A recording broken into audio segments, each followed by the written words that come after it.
Hello everyone, welcome to Anubha study facts. हमने इससे पहले केमिकल रिएक्शन एंड इक्वेशन का चैप्टर कंप्लीट कर लिया है, which was the most topic work 2 के लिए, टीजीटी के लिए, डी ट्रिपल एस बी के लिए, इवन मैं तो कहूँगी एनवीएस केवीएस, क्योंकि जब भी हम टीजीटी की बात करते हैं तो आप हमेशा याद रखना टॉपिक्स जो होते हैं वो कॉमन ही होते हैं, बस उनका जो लेवल होता है वो थोड़ा सा किसी में ईजी आता है, किसी में मॉडरेट आता है, तो किसी में हायर लेवल का पूछ लिया जाता है। तो अब आपको क्या करना है, आपने अगर वो सेशन देख लिया है, आई थिंक 3 से 4 वीडियोस में वो पूरा सेशन हो गया है। मैंने कुछ क्वेश्चंस की प्रैक्टिस भी करवाई है, एनसीईआरटी क्वेश्चंस को भी इंक्लूड किया है। और जब वो टॉपिक आप कंप्लीट कर लो, उसके बाद एनसीईआरटी एग्जाम्पलर से, एस चांस से, या फिर ऑल इन वन से, या यूथ कंपटीशन टाइम से, जिस भी बुक से आप क्वेश्चंस की प्रैक्टिस करना चाहें, लगभग आई सजेस्ट यू कि आप 50 to 60 क्वेश्चंस की प्रैक्टिस करना, सो दैट आपको हेल्प मिलेगी। आपको पता चल जाएगा कि आपने जो पढ़ा है या जो मैंने पढ़ाया है वो कितना हेल्पफुल है, आपसे बन पा रहा है या नहीं बन पा रहा है। अपने आप को एनालिसिस करते रहना। और आज हम लेकर आए हैं एसिड, बेसिस एंड सॉल्ट, जिसमें मैं आज एसिड फुल्ली करवा दूंगी आपको, और बेस की कुछ प्रॉपर्टीज़ भी करवा दूंगी। वीडियो बहुत ज़्यादा लेंदी नहीं रखेंगे, इस वजह से हम जो पूरा एक चैप्टर है उसको सब टॉपिक्स में डिवाइड करके मैं आपको पढ़ाऊंगी, ठीक है। तो चलिए फिर आज का सेशन शुरू करते हैं, और कमेंट्स पे अपनी तैयारी के बारे में बताओ कि आपकी तैयारी कैसी चल रही है। और मैंने एक चीज़ सोची है, यहाँ पर मैं थोड़ा सा आपको और मेंशन कर दूँ कि संडे के दिन हम लाइव सेशंस रखेंगे एवरी संडे, सो दैट मैं वहाँ पर आपसे आपकी प्रिपरेशन पूछ सकूँ कि आपकी प्रिपरेशन कैसी चल रही है, कहाँ तक चल रही है, और जो भी आप बुक से क्वेश्चंस लगा रहे हैं तो कितने क्या सही हो रहे हैं, कोई आपने टेस्ट सीरीज़ परचेस की है क्या, अगर की है तो कैसे मॉक टेस्ट लगा रहे हैं आप, क्या नंबर आ रहे हैं, उन सब पर हम चर्चा करेंगे संडे के दिन। तो अगर आप संडे के दिन लाइव सेशंस देखना चाहते हैं तो please let me know in comment section. देखो, एसिड, बेसिस एंड सॉल्ट, ये हमारा एक टॉपिक है। एसिड के बारे में हम बात करें कि एसिड कैसे पता चलेगा, तो जब भी उसको डाइल्यूट किया जाता है या डिसोसिएट किया जाता है, तोड़ा जाता है, तो H पॉजिटिव आयन को रिलीज़ करता है, ब्लू लिटमस पेपर को रेड में टर्न कर देता है, और जिसका टेस्ट सोर होता है, मतलब खट्टा होता है। ऑर्गेनिक एसिड के बारे में हम बात करें, acid present in plants and animals, आपको 4 एग्जाम्पल दे दिए जाएंगे, उसमें से आपको फाइंड आउट करना होगा which one is organic acid और मिनरल एसिड, या 4 अलग अलग एसिड दे दिए या 2-2 के कॉम्बो में दे दिए, तो आपको इस तरीके से सारे एसिड्स के नाम पता होने चाहिए। तो जैसे सिट्रिक एसिड है, एसिटिक एसिड है, मेथेनॉइक है, टार्ट्रिक है, ऑक्सैलिक एसिड है, फॉर्मिक एसिड है, ये सारे एसिड आपके ऑर्गेनिक एसिड हैं, ठीक है। Some natural sources of these organic acid, अब हमें इनके नेचुरल सोर्सेज भी पता होना चाहिए, बहुत ज़्यादा इंपॉर्टेंट है। एसिटिक एसिड आपको सिरका में मिलेगा, vinegar. Citric acid citrus fruit, जो खट्टे फ्रूट्स होते हैं, आंवला, नींबू, संतरा। लैक्टिक एसिड दूध, दही। टार्ट्रिक एसिड आपको इमली में, और जो ग्रेप्स अंगूर हैं उनमें। ऑक्सैलिक एसिड टमाटर में। फॉर्मिक एसिड का ही दूसरा नाम मेथेनॉइक एसिड है, ये याद रखना इंपॉर्टेंट है। आन टेस्टिंग में, मतलब जब चींटी काट जाती है तो आपने देखा होगा जलन मचती है वहाँ पर, और अगर हम जल ग्रहण कर लेते हैं, पानी पी लेते हैं, तो वो जलन कम हो जाती है, क्योंकि वो उसको न्यूट्रलाइज कर देता है पानी। नेटल लीफ स्टिंग, जो पत्ती होती है नेटल लीफ स्टिंग में भी मेथेनॉइक एसिड या फॉर्मिक एसिड होता है, ये इंपॉर्टेंट है। Organic acids are weak acid होते हैं। Now we come to the point of mineral acid. Acid prepared from the minerals of the earth, they are strong acid, ये strong acids होते हैं। Hydrochloric acid, sulphuric acid, nitric acid, ये सारे आपके mineral acids हैं, ये बहुत strong होते हैं। स्किन पर अगर ये पड़ जाए तो बहुत बुरी स्किन जल जाती है। हाइड्रोक्लोरिक एसिड, ये आप सब ने इनके नाम बहुत अच्छे से सुन रखे होंगे, HCl। Sulphuric acid, H2SO4। Nitric acid, HNO3। Exception है कार्बोनिक एसिड, एक मिनरल एसिड होने के बावजूद भी एक वीक एसिड होता है, ये बहुत ज़्यादा इंपॉर्टेंट है, इसको आप अलग से नोट डाउन कर लेना। स्ट्रॉन्ग एसिड्स और वीक एसिड्स के बारे में हम बात करेंगे। स्ट्रॉन्ग एसिड हमें कैसे पता चलेगा, जो कम्प्लीटली आयनाइज्ड हो जाए वाटर में। H पॉजिटिव आयन जो जितना जल्दी रिलीज़ कर दे। HCl, H2SO4, HNO3 आपके स्ट्रॉन्ग एसिड है, और H2CO3 एक वीक एसिड है। लेकिन ये यहाँ पर क्या है, HCl, H2SO4 जितने भी ये आपके मिनरल एसिड हैं वो सारे, लेकिन यहाँ पर ही एक्सेप्शन था इसलिए मैंने यहाँ पर लिख दिया। वीक एसिड पार्शली आयनाइज्ड होते हैं, small amount of H positive ion release करते हैं। For example methanoic acid,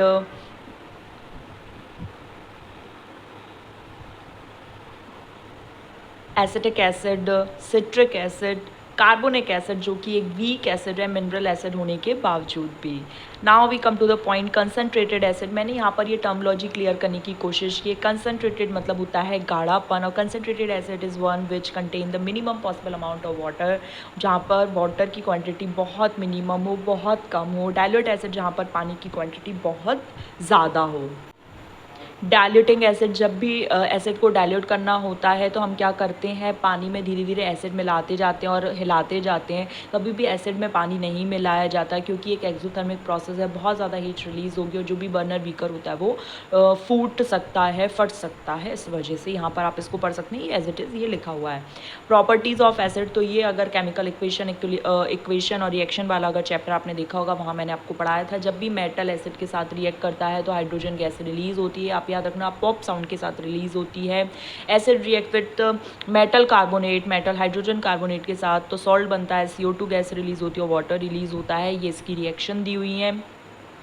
sodium carbonate, sodium by carbonate HCl के साथ रिएक्ट कर रहे हैं, NaCl बन रहा है, CO2 रिलीज़ हो रही है, H2O बन रहा है। इसमें जो इंपॉर्टेंट है वो ये है, इसको अच्छे से ध्यान दो। When CO2 pass through lime water, first of all you should know the formula of lime water. ये पहले हम पढ़ चुके हैं। CaOH का whole twice slaked lime, lime water जिसे बोलते हैं। जब CO2 पास कराई जाती है तो CaCO3 कैल्शियम कार्बोनेट बनता है, H2O बनता है, white PPT, white precipitate, insoluble water, insoluble in water.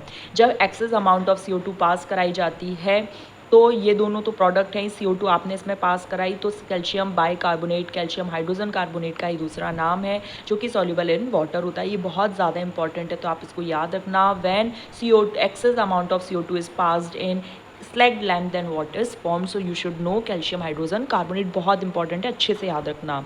Acid react with base तो ये न्यूट्रलाइज हो जाएगा, सॉल्ट और वाटर बन जाएगा, HCl plus NaOH, NaCl plus H2O। Metal oxide react with acid, जब मेटल ऑक्साइड रिएक्ट करता है तो सॉल्ट प्लस वाटर बनता है। और मेटल ऑक्साइड जो है वो बेसिक इन नेचर होता है, CuO प्लस HCl, CuCl2 ये हमने पहले पढ़ रखा है। CuCl2 ब्लू ग्रीन कलर वहाँ मैंने आपको बताया था, आपको बोला भी था ये कलर वाले जितने भी कंपाउंड्स हैं बहुत ज़्यादा इंपॉर्टेंट हैं, तो इनके कलर अलग से लिख लेना। और H2O साथ के साथ बनता है। अब कुछ वन लाइनर फॉर्म में कुछ इंपॉर्टेंट पॉइंट्स हैं, इनको अच्छे से याद रखना। ये भले ही आपका MCQs बेस्ड टेस्ट होते हैं जितने भी आपके कॉम्पिटिटिव एग्ज़ाम्स के होते हैं, लेकिन जब तक आपको इनकी पीछे की टर्म पूरा बैकग्राउंड, पूरा कंसेप्ट नहीं पता होगा, आप उनको नहीं क्रैक कर पाओगे। इसलिए ये जो कुछ टर्म्स हैं इनको अच्छे से ध्यान देना कि ग्लूकोज अल्कोहल एसिडिक कैरेक्टर क्यों शो नहीं करती, क्योंकि ये पानी में डिज़ोल्व होने पर H पॉजिटिव आयन रिलीज़ नहीं करती। बस आप आराम से सुनते जाओ और मैं कोशिश करूँगी, आप लोग PDF का पूछते हो, एक्चुअली मैं PDF प्रोवाइड नहीं कर पा रही हूँ आपको। मैं संडे के दिन लाइव में आकर आप लोगों से आपकी जो रिक्वायरमेंट्स है वो जानने की कोशिश करूँगी और उसके बाद मैं उसी लेवल पर आप लोग को PDF अपने टेलीग्राम चैनल विद्यार्थी मिशन पर प्रोवाइड करा दूँगी, ठीक है। The aqua solution of an acid conduct electricity, क्योंकि due to the presence of charge particle H positive ion release करके, और ये क्या करते हैं, इलेक्ट्रिसिटी को कंडक्ट कराते हैं। Distilled water does not conduct electricity, जबकि rain water conduct electricity. Acidic behaviour of acid क्यों होता है, because of presence of H positive ion in them, the acid produce ions only in the presence of water, ठीक है। तो ये कुछ बहुत इंपॉर्टेंट फैक्ट्स हैं, आप देखना वर्ग 2 का पेपर उठाकर, TGT का पेपर उठाकर, इवन DSSB का पेपर उठाकर, आपको ये कहीं ना कहीं किसी ना किसी फॉर्म में क्वेश्चंस बनकर पूछे गए हैं। अब हम इंडिकेटर्स के बारे में बात कर रहे हैं, बहुत इंपॉर्टेंट है। इंडिकेटर एक प्रकार की डाई होती है जो कि एसिड और बेस का पता लगाने के लिए अपने में चेंजेस लाती है, कलर में चेंज कर देती है। For example litmus, methyl orange, phenolphthalein, ये एग्जांपल्स हैं इंडिकेटर्स के। लिटमस एक नेचुरल इंडिकेटर है जिसका खुद का नेचुरल कलर पर्पल कलर का होता है, ये इंपॉर्टेंट है, पूछा गया है। एक्सट्रैक्ट फ्रॉम लाइकिन, ये लाइकिन से प्राप्त होता है, ठीक है। फिर acid turns blue litmus to red और base turns red litmus to blue, ये आप याद रखेंगे, इम्पॉर्टेंट है। इसको देखो, याद रखने की जो ट्रिक है वो ऐसे याद रख सकते हैं, AB रोड, ठीक है। क्या याद रख सकते हैं, AB रोड, मतलब एसिड ब्लू टू रेड, बाद बाकी फिर ये हो ही जाएगा। सिंथेटिक इंडिकेटर्स मिथाइल ऑरेंज और फेनोफ्थलीन है। मिथाइल ऑरेंज का खुद का कलर ऑरेंज कलर का होता है।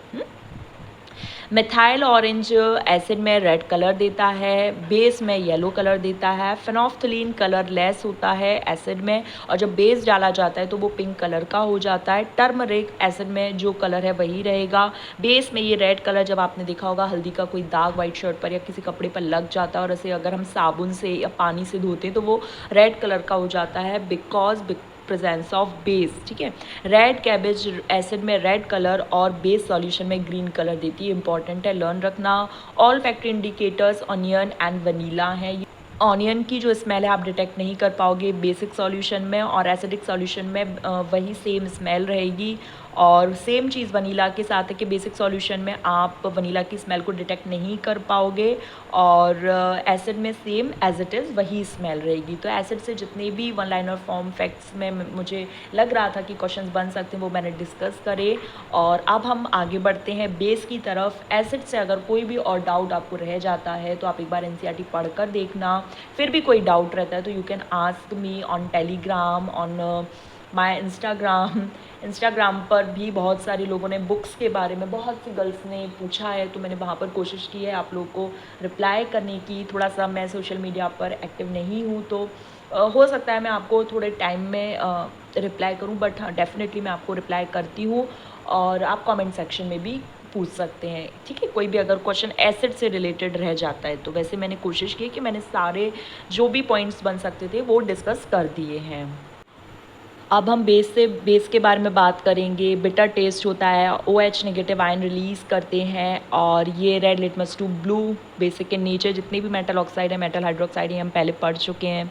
और ammonium hydroxide is also a base, though it is not a metal hydroxide. Metal hydroxide नहीं होने के बावजूद भी ये एक बेस है। Base which dissolve in water called alkali, important है, याद रखना। NaOH को KOH calcium hydroxide, aluminium hydroxide. Types of basis वही बात है कि जो कम्प्लीटली डिजॉल्व आयोनाइज हो जाए, सॉरी डिजॉल्व नहीं आयोनाइज हो जाए, OH नेगेटिव आयन को रिलीज़ कर दे।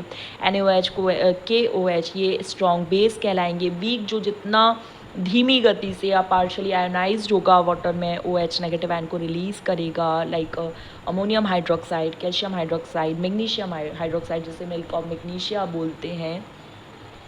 प्रॉपर्टीज़ ऑफ बेसिस के बारे में हम बात करें, bases react with some metal to form hydrogen gas, तो ये एक इम्पॉर्टेंट फैक्ट है जो कि ये याद रखना है। Salt form by the reaction between a base and a metal, the metal is presence as a part of negative ion. यहाँ पर नेगेटिव आयन के फॉर्म में ये रहेगी। यहाँ पर सोडियम मेटल पॉजिटिव और जिंक वाली जो मेटल है वो आपकी कैसी बन जाएगी, नेगेटिव बन जाएगी, क्योंकि यहाँ पर लिखा है between a base and a metal and the metal is presence as a part of negative ion. ये इंपॉर्टेंट है। सोडियम जिंकेट एक सॉल्ट है जिसमें सोडियम नेगेटिव आयन के फॉर्म में काम करेगी। बेसिस रिएक्ट विद एसिड, जो सॉल्ट बनाएगा, अभी हमने एसिड के साथ बेस पढ़ा था।